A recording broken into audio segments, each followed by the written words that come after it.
ॐ सोमनाथाय नमः। ॐ मल्लिकार्जुनाय नमः।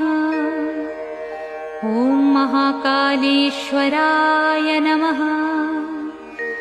ॐ ओंकारेश्वराय नमः। ॐ वैद्यनाथाय नमः।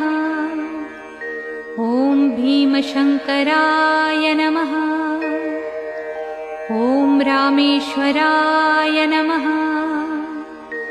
ॐ नागेश्वराय नमः। ॐ विश्वेश्वराय नमः। ॐ त्र्यंबकेश्वराय नमः। ॐ केदारेश्वराय नमः। ॐ भस्मेश्वराय नमः।